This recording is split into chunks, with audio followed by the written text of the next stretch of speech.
hello friends ভালনে আপোনালোকৰ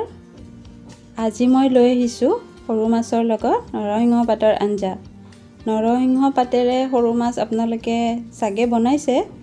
যদি বনোৱা নাই আহকচোন চাও আমিনো কেনেকৈ বনাইছো আহক আমি আজি ডিশটো আৰম্ভ কৰো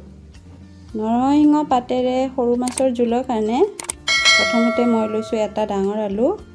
আলুটো চাৰিকুণীয়াকৈ কাটি লৈছো কাটি লৈ পেলাই তেলখিনি গৰম কৰি তাত অকমান হালধি গুৰি আৰু অকমান নিমখ ছটিয়াই দিছো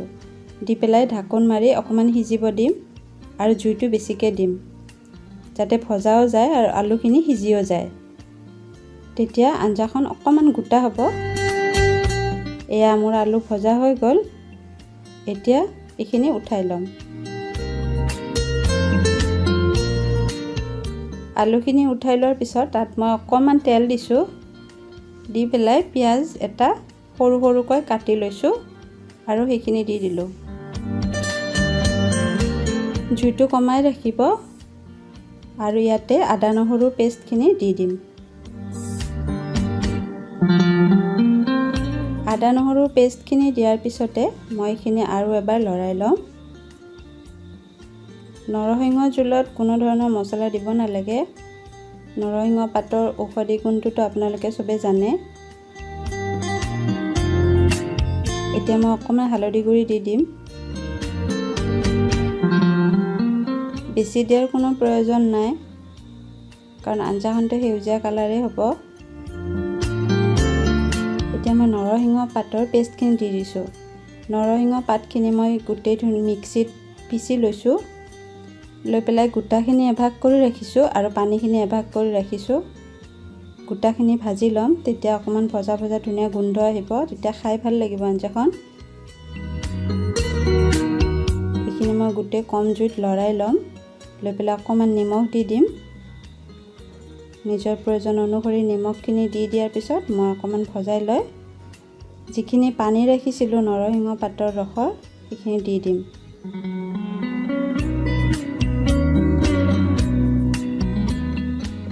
পানীখিনি দি দিলো মই আৰু অকমান গৰম পানী দি দিম যাতে জোলখন অকমান বেছি হয় আৰু অকমান মাছ দিয়াৰ পিছত উতলিব লাগিব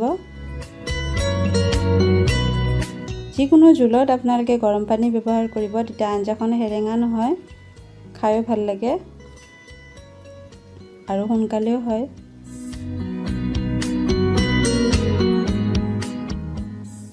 পানীখিনি দি দিয়াৰ পিছতে মই ইয়াতে এতিয়া মাছখিনি দি দিম সৰু মাছৰ ভিতৰত আপোনালোকে বৰিয়লা মোৱা মাছ এইবিলাক ধৰণৰ দি দিব পাৰে কিন্তু মাছটো অকমান খৰকৈ ভাজি ল'ব তেতিয়া আঞ্জাখন বেছি সোৱাদ হ'ব আৰু এতিয়া মই অকমান ঢাকি দিম ঢাকি দিয়াৰ পিছতে আলুখিনি দি পেলাই মোৰ নৰসিংহ পাতৰ জোল ৰেডি আপোনালোকেনো নৰসিংহ পাতেৰে সৰু মাছৰ আঞ্জা কেনেকৈ বনায় জনাবচোন এতিয়া মই আলুখিনি দি দিম আৰু কেইটুকুৰমান আলু ভাঙি দিম তেতিয়া আঞ্জাখন গোটা হ'ব খায়ো ভাল লাগিব আলু নিদিয়াকেও আপোনালোকে বনাব পাৰে কোনো কথা নাই চাওক মোৰ আঞ্জা ৰেডি কিমান ধুনীয়া কালাৰ হৈছে দেখিছেনে আপোনালোকে খাও খাও লাগিছেনে আৰু ইমান ধুনীয়া গোন্ধ এটা ওলাইছে নহয় কি কম আপোনালোকক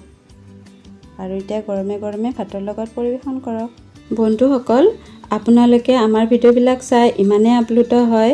যে এটা লাইক কৰিব পাহৰি যায় হয়নে নহয় কিন্তু লাইক এটা কৰি দিব আপোনালোকৰ মূল্যৱান লাইকটোৱে আমাক বহুত দূৰ আগুৱাই যোৱাত উৎসাহিত কৰিব আৰু আপোনালোকৰ যদি বহুত মূল্যৱান দিহা পৰামৰ্শ থাকে সেইবিলাক আমাক কমেন্টৰ জৰিয়তে জনাব আকৌ তেতিয়া আমি গম পাওঁ আপোনালোকে আমাৰ ৰেচিপিবিলাক চাই কেনে পালে হয়নে নহয় বাৰু তেতিয়া হলে আমাৰ চেনেলটো যিসকলে সাবস্ক্ৰাইব কৰা নাই তেওঁলোকে সাবস্ক্ৰাইব কৰি বেল আইকনটো বজাই দিব এইখিনিটো আপোনালোকে সকলোৱে জানে তেন্তে আজিলৈ আহো ধন্যবাদ